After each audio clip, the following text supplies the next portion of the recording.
Hi friends, நம்ம கடையில் வாங்கி சாப்பிட்ற தேன் முட்டை மாதிரி எப்படி வீட்டில் செய்யலான்னு பார்க்கலாங்க. வீடியோவை கடைசி வரைக்கும் பாருங்கள். வீடியோ பிடிச்சா அந்த வீடியோக்கு ஒரு லைக் பண்ணிக்கங்க. அப்படியே நம்ம சேனல் புதுசாக இருந்தால் நம்ம சேனலை சப்ஸ்கிரைப் பண்ணிக்கங்க. இதுக்கு ஒரு பாத்திரம் எடுத்துக்கலாங்க. 1 டம்ளர் அளவுக்கு மைதா மாவு எடுத்துக்குவோம்.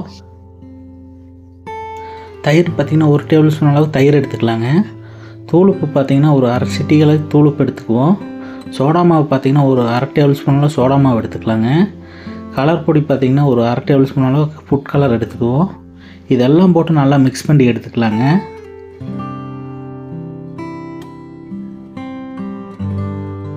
எல்லா பக்கம் பிடிக்கிற மாதிரி எல்லாம் மிக்ஸ் பண்ணி எடுத்துக்குவோம். இப்போ பார்த்திங்கன்னா கொஞ்சம் கொஞ்சமாக தண்ணி ஊற்றி நல்லா பிணைஞ்சு எடுத்துக்கலாம். நல்லா சப்பாத்தி இப்போ மரத்துக்கு பிணைஞ்சு எடுத்துக்கலாங்க. கொஞ்சம் கொஞ்சமாக தண்ணி ஊற்றிக்கிங்க. ரொம்ப தண்ணி ஊற்றினா ரொம்ப தண்ணியாட்ட போயிடும், அப்புறம் கொல கொலன்னு போயிருங்க. அப்போ கொஞ்சம் கொஞ்சமாக தண்ணி ஊற்றி பிணைஞ்சிங்கன்னா தான் உங்களுக்கு கரெக்டாக வரும். இப்போ பார்த்தீங்கன்னா சப்பாத்தி மாவு பார்த்துக்கு இந்த பார்த்துக்கு நல்லா பரட்டி எடுத்துக்கலாங்க. பார்த்தீங்கன்னா நல்லா பிணைஞ்சு எடுத்து வச்சாச்சு. பார்த்தீங்கன்னா இந்த மாதிரி ஒரு பூரிக்கட்டை இந்த மாதிரி செலவுகள் இருந்ததுன்னா இந்த மாதிரி போட்டுக்குங்க. போட்டுட்டு இந்த மாதிரி 2 பீஸாக கட் பண்ணி எடுத்துக்கலாங்க. கட் பண்ணால் ஒரு பீஸ் மட்டும் தனியாக நம்ம எடுத்துக்குவோம். இப்போ கையால் இந்த மாதிரி உருண்டை பிடிச்சி எடுத்துக்கலாங்க. இது கையால் தேய்ச்சிங்கன்னா ஒரே சேஃபாக ரவுண்டாக வரும். கையால் இந்த மாதிரி தேய்ச்சி விட்டுக்குங்க. இந்த வாக்கில் நீல வாக்கில் தேய்ச்சி விட்டு கத்தி எடுத்து சின்ன சின்ன பீஸாக கட் பண்ணி எடுத்துக்கலாங்க. ரொம்ப பெரிய பீஸாக கட் பண்ண வேண்டாம், நார்மல் சைஸ் இந்த மாதிரி சின்ன சின்ன பீஸாக கட் பண்ணி எடுத்துக்குங்க.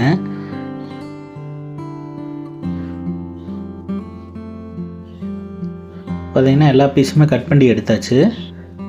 இந்த பீஸை பார்த்திங்கன்னா இந்த மாதிரி கையால் இந்த மாதிரி லைட்டாக மட்டும் ப்ரெஸ் பண்ணி கொடுத்துங்க. ரவுண்டாக இந்த மாதிரி ப்ரெஸ் பண்ணி கொடுத்துக்குங்க. ரொம்ப உருண்டை பிடிச்சிங்கன்னா எண்ணெயில் போட்டால் வெடிக்க ஆரம்பிச்சிருங்க. அதனால் லைட்டாக மட்டும் இந்த மாதிரி கையால் லைட்டாக ப்ரெஸ் பண்ணி மட்டும் கொடுத்துங்க.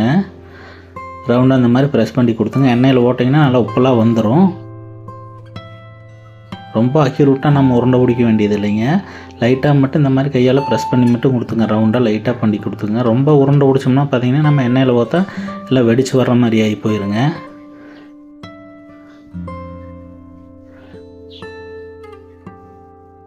பார்த்திங்கன்னா இந்த மாதிரியே இருக்கிற மாவு எல்லாமே இந்த மாதிரி உருண்டை பிடிச்சி எடுத்து வச்சுக்கலாங்க.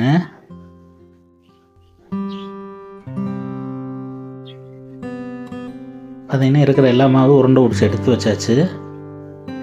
இப்போ இன்னொரு பாத்திரம் எடுத்துக்கலாங்க. நம்ம எந்த டம்ளர் மாவு வளர்ந்தோமோ அதே டம்ளரில் பார்த்திங்கன்னா 1 டம்ளர் அளவுக்கு சர்க்கரை எடுத்துக்கலாம்.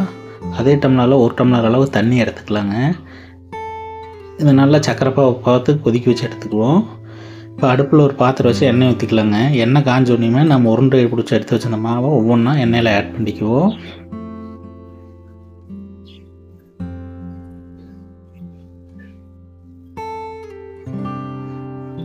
எண்ணெயில் ஒவ்வொரு பீஸும் ஆட் பண்ணிக்கோங்க.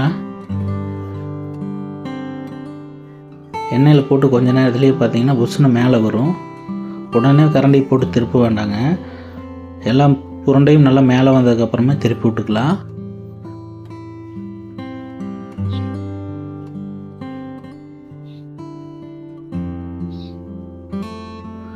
எண்ணெயில் ஓடுறப்ப மட்டும் கையை பார்த்து போட்டுங்க. எண்ணெய் தெரிச்சிட போகுது. பார்த்திங்கன்னா எல்லாமே ஓரளவுக்கு மேலே வந்துடுச்சு. இப்போ திருப்பி போட்டுக்கலாம். திருப்பி போட்டு பப்புள்ஸ் எல்லாம் அடங்கினதுக்கப்புறம் நம்ம எண்ணெயை வடித்து எடுத்துக்கலாங்க. இந்த பப்புள்ஸ் எல்லாம் அடங்கணும், அப்படின்னா தான் உள்ளே வேகுங்க. அடுப்பை பார்த்திங்கன்னா ஸ்லோ ஃப்ளேம்லேயே வச்சுக்கோங்க. ரொம்ப ஹை ஃப்ளேமில் வச்சிங்கன்னா கரிஞ்சு போன மாதிரி ஆயிரும். உள்ளே மாவு வேகிறதுனால கொஞ்சம் லேட் ஆகும். அதனால் ரொம்ப மீடியம் ஃப்ளேமில் வச்சுட்டு வேக வச்சு எடுத்துக்கோங்க. உள்ளேயும் வேகணும், வெளியும் வேகணுங்க. பப்புள்ஸ் எல்லாம் ஓரளவுக்கு நல்லா அடங்கணும். அதுக்கப்புறம் எண்ணெயை வடித்து எடுத்துக்கோங்க.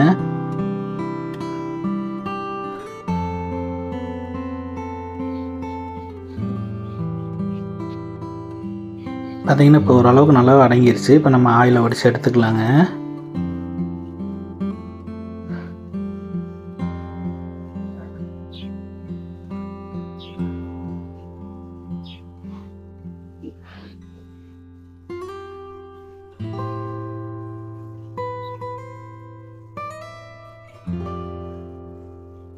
பார்த்திங்கன்னா எல்லாம் உருண்டை எடுத்தாச்சு. இப்போ மிச்சம் இருக்கிற மாவு ஒவ்வொன்றா ஆட் பண்ணிக்கலாங்க எண்ணெயில்.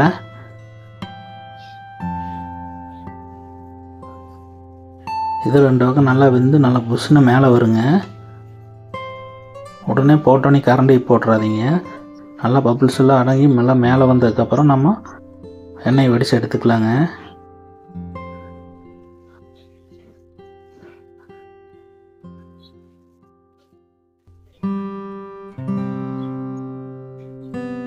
இப்போ திருப்பி போட்டுக்குவோம்.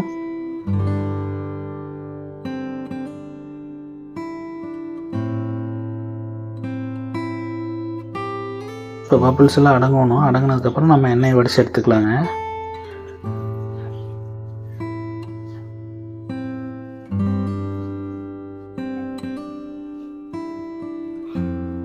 இப்போ ஆயில் வடித்து எடுத்துக்கலாங்க. இப்போ அடுப்பை ஆஃப் பண்ணிடுவோம்.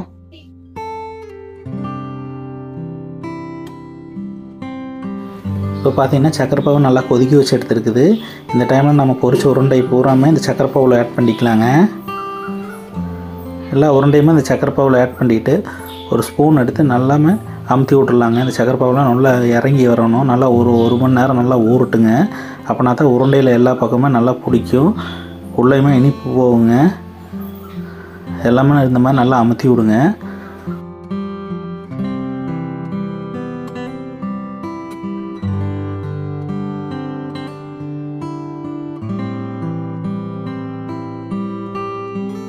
பார்த்தீங்கன்னா சுவையான தேன் மிட்டாய் ரெடி ஆயிடுச்சு. இந்த மாதிரி செஞ்சு பாருங்கள். செஞ்சு பார்த்தீங்கன்னா நம்ம கடையில் சாப்பிட்ற அதே டேஸ்ட்டு கிடைக்குங்க. செஞ்சு பார்த்துட்டு உங்கள் கருத்தை கமெண்ட்டில் சொல்லுங்கள். இந்த வீடியோ பிடிச்சி இந்த வீடியோக்கு ஒரு லைக் பண்ணிக்கங்க. அப்படியே நம்ம சேனலை சப்ஸ்கிரைப் பண்ணிக்கங்க.